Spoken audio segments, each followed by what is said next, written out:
Hi friends, today I'm creating a simple card using ink blending and stencils featuring bright, cheerful spring colors that really make the design pop.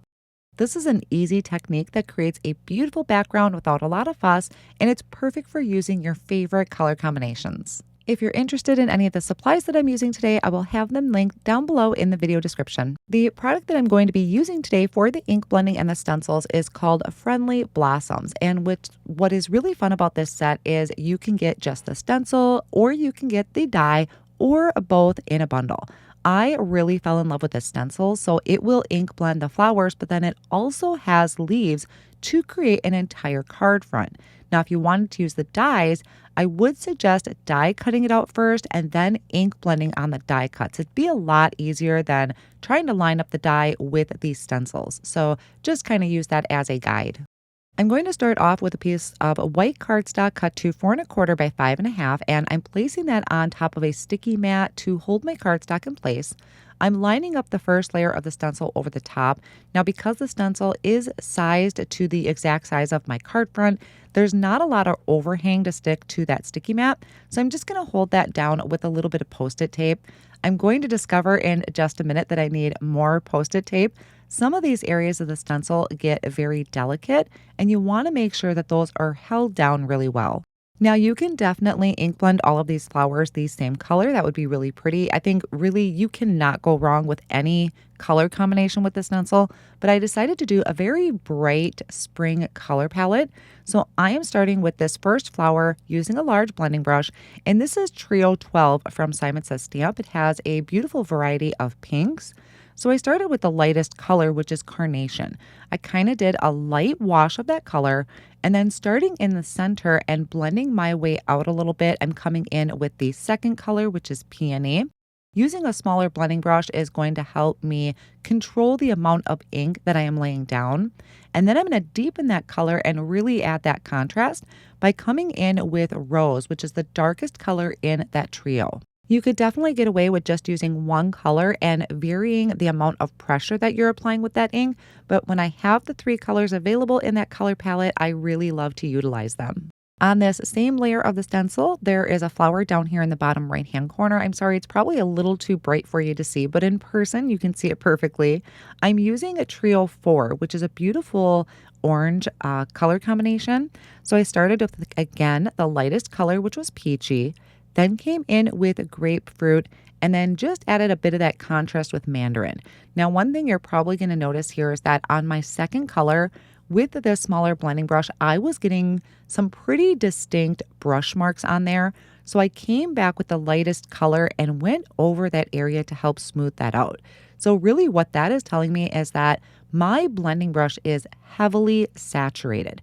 So I am probably going to end up taking this and washing it in the sink with a mild soap just to help kind of get rid of some of that excess ink. And then I have some centers that are down here in that bottom left-hand corner. And for that, I am using Trio 27, which is a yellow mix. I did a little bit of butter, which is the lightest, and then came in on one side with honey, which is the darkest. So I went ahead, removed the first layer of the stencil, coming in with the second, and this one is going to fill in some of the centers, which I'm using that same color combination for, which was butter and honey. And for the leaves, I'm coming in with one of my favorite trios for greens, which is Trio 2. So the lightest color here is going to be celery. I'm going to fill in all of the open area of the leaves there, but then I'm going to step it up a little bit with Lime-licious, and I'm going to come in on just one side of the leaves to help give that a little variation. The other layer of the stencil is going to give the leaves a little bit more variation. If you're looking for a bright spring kind of leaf color palette, the Trio 2 is going to be perfect for that. So here I'm filling in, this is the third stencil, and it has the details for the leaves, which I'm using Perfection for. Now for the flower that is on this same stencil, I'm using Trio 1, which is a beautiful teal combination. Now again, I'm coming in with that lightest color, which is Seafoam. I'm starting in the center, blending my way out. Once in a while, I will not do circular motions on the stencil. I will kind of go back and forth just depending on how delicate the area of the stencil is.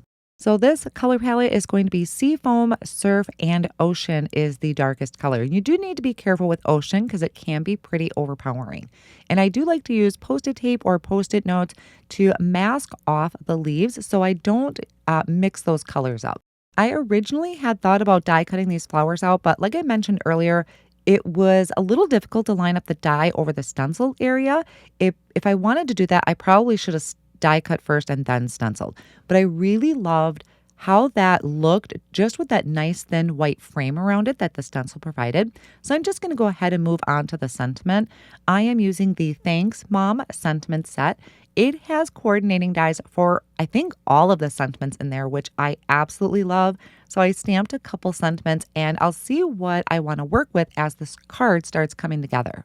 I did decide that I wanted to add a little interest to the background. So I'm going to be using the Best Mom background. I absolutely love stamping scripty backgrounds over my stencil panels.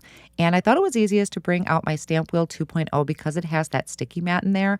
All of my sticky mats are either dirty or I couldn't find them. So I need to pick up some more sticky mats that fit in the Misty. But the Stamp Wheel 2.0 worked out really great because it held my cardstock in place while I was stamping that scripty background in the white pigment ink. Now you're going to notice I'm stamping this multiple times. And the reason for that is because I did leave a lot of light areas on the edge of the petals. And so it was a little hard to see it. So I did dry it in between. Sometimes it's nice to dry your ink and then stamp over the top of it.